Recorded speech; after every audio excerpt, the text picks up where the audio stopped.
Maybe not today, maybe not tomorrow, and maybe not the next month. But only one thing is true. I will be champion one day. I promise. I promise.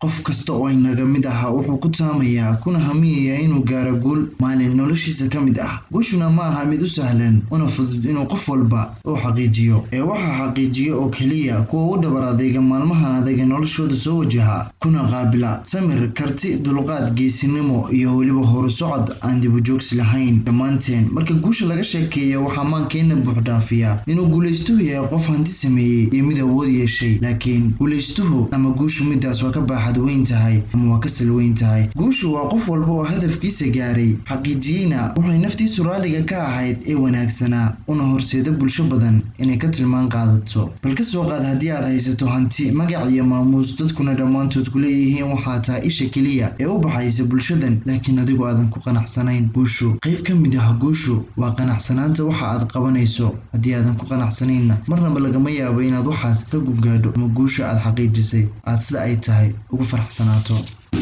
daawade haddii ay tahay markii kuugu horeysay ee soo booqatay channelkeena waxaan si xushmad leh kaaga codsanayaa inaad subscribe noo saarto gambaleelkana furato. haddii aad ka heshay muuqaalkana aad like saarto mahadsanid.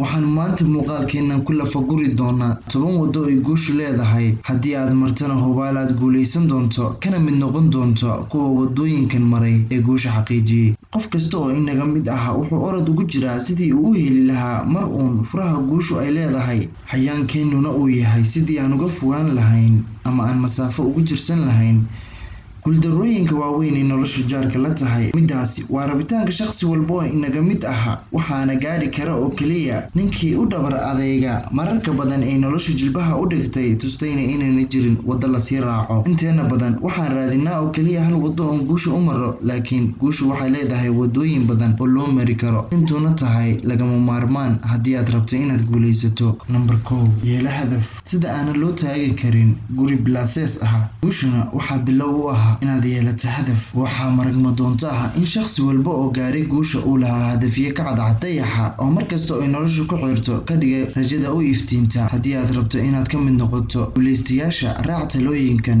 qor oo qalin ku duug sida iyo habka aad isleedahay waa midka ugu dhow uguna wanaagsan eed ku gaari karto hadafka aad nolosha ka leedahay. yeelo hadafyo dhow iyo kuwa dhaadheer oo dhammaantoodba wada socdaan dhammaadka halkii aad rabto inaad gaadho. hadafyadaasi ha noqdaan mid maskaxdaada kusoo noqnoqda si maalinle ah. marka aad si cad u qorto una xadida hadafyadaada ka dhig kuwa ficil ah una samee sidii aad u qorshaysatay. number 2 yeelo anshax wanaagsan. waxaa jirta oraa ah hard work beats talent. lagama yaabo inaad aragto qof guul gaaray oonan ku bixinin dadaal hadafyadiisa iyo qorshayaashiisa. dadaalkaas oo ah dadaalkii ugu sarreeyay ee lagu bixin lahaa. mana maqlaysid caajislo aan dhaqan wanaagsan lahayn oo gaaray guul. soomaalidu waxay dhahdaa xagla laaban oo lama keenaan. caajislow iyo guulo kala dheer. haddii aad rabto inaad guuleysato waa inaad u yeelataa anshax wanaagsan iyo dhaqan wanaagsan dhanka shaqadaada, una shaqaysaa sida ay tahay. joogtee ka shaqaynta iyo xaqiijinta hadafyadaada. sidoo kale joogtee inaad markasta ficil u bedesho qorshayaashaada. una qabo shaqada aad hayso si joogto ah. waa qaabka ugu fiican eedan fursad wanaagsan ku dayacaynin. ogow oo garaadka ku hay haddii aadan joogtaynin samaynta ficilada horumarka kuu horseedaya marnaba ha rajayn inaad guul gaadho, sababtoo ah waxaa booska kuu cidhiidhaya rag joogtaynaya ficil kasta oo naftooda sare u qaadaya marnaba aan diyaar u ahayn inay dayacaan fursadahaas. joogtayntu waa qaybta ugu muhiimsan ee lagu gaaro guusha. number 4 yeelo akhlaaq wanaagsan. akhlaaqdu waa shayga ugu muhiimsan een haysano, waana wadada ay wada mareen dhammaan guuleystayaashu. haddii aad rabto inaad ka mid noqoto waa inaad yeelataa akhlaaq midda ugu wanaagsan eed kula dhaqmi karto bulshada. waana inay akhlaaqdaadu kuu diidaa raaxada nafta, faa'iidooyinka aan lahayn mustaqbalka fog, baashaalka xad-dhaafka ah iyo dhegeysiga hadallada kasoo yeeraya nacabka aan damiirka u roon. waa inaad diiradda saartaa sidii aad uga gungaari lahayd higsiga dheer iyo himilada sare ee nolosha ka rabto inaad xaqiijiso maalin uun korna u qaadaya sharaftaada iyo cizigaaga. Number 5 waa inaad samaysaa huritaan. Odhaah ayaa dhahda si aad wax u hesho waa inaad wax weydaa. Waa inaad samaysaa huritaan si aad u gaadho barta kuu tilmaansan. Waa inaad hurtaa waqtigaaga, dhalinyarinimadaada, baashaalka, maalkaaga. U hurtaa maanta si aad berri ugu raaxaysato. Isticmaal awooddaada maanta si aad berri u gaadho midhahaaga. Markasta wadooyinka fudud ee raac. Wado kasta oo leedahay tan ayaa ah mid hamigaaga ku jiray. Haddii rabto ha adkaato, ha noqoto mid ku faakaceedu badan yahay. Muhiimaddu waa inaad maanta noqotaa mid wax kasta ku bixiya sidii uu u gaari lahaa halka uu rabo berri. Adigu daawade ma tahay mid diyaar u ah inuu maanta huritaan sameeyo si uu berri u nasto? Ma tahay mid raba inuu dhowr sano gubto kadibna noqdo mid tusaale u ah bulsho ka badan 7 bilyan? Number 6 joogtee waxbarashada. Wadada guushu waa wado ku salaysan joogteynta waxbarashada iyo kor u qaadida tayada waxbarashada. Maalin kasta waxaad arkaysaa waxyaalo kugu cusub oo u baahan inaad xeelado cusub ku wajahdo. Adduunyadu waxay u socotaa si xawli ah, wax kastana waxay isku bedelayaan waqtiyo kooban. Haddii aad rabto inaad guulaysatana waa inaad aamintaa inaynan kugu filayn aqoonta aad maanta leedahay. Bal fiiri, meeqa fursadood ayaa maanta dunida ka jira oon shalay la aqoonin aynaanan ku soo baranin iskuulka. Mar kasta oo tayada waxbarashadaada kor u qaado waxaad ogaanaysaa inay jiraan waxyaalo badan oo weli kuu dhiman inaad barato.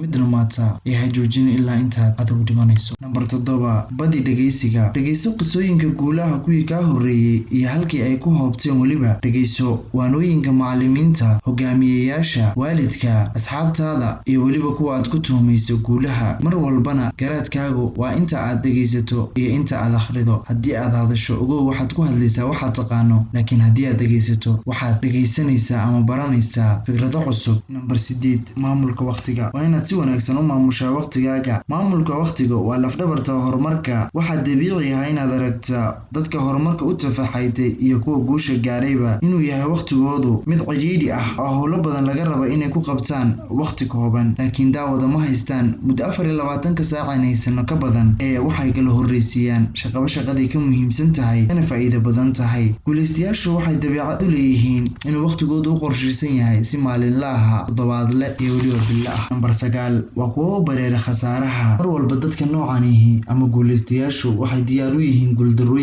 guuldarrooyinka ku faakaca badan. Waxayna og yihiin wado kasta oo adag gadaasheeda inay ahaatay guul raaxo badan. Mar kasta waxay diyaar u yihiin inay wajahaan guuldarrooyin yaryar si ay uga bartaan cashir una noqdaan kuwa berri guulaysta hadafkoodana gaara. Dadka caadiga ah maaha kuwa u bareera khasaaro muuqata xataa hadday og yihiin inay guusha ka sokayso. Number 10 waa kuwa aan marna u joojinin caqabadaha mala awaalka ah ee nafta iyo dadku ku sheegayaan. Dhammaan aadamuhu waa kuwa la daalaa-dhacaya caqabado joogto ah iyo caqabado kala duwan, laakiin intooda badan waa kuwa caqabadahan u kufa kana hadhayaankii ay nolosha ugu jireen. Guulaystayaashu waxay kaga duwan yihiin dadka caadiga ah. Xaalad kasta oo la soo darista marnaba dib uma fiiriyaan inta ay caqabadan u bedelayaan fursad iyaga samaysa. Adigu noqo mid jira caqabad kasta, hana u ogolaan caqabadaha mala awaalka ah inay yareeyaan fursadaha aad u gaaraysa heerka aad nolosha ka rabto inaad gaadho. Adduunku waa mid laga sameeyay caqabad iyo dhibaato, laakiin adduunka guushiisa waxaa gaara waa caqabadahan jiidha una adkaysta ilaa inta ay guusha gaarayaan. Waxaan intaa kusoo afmeeraynaa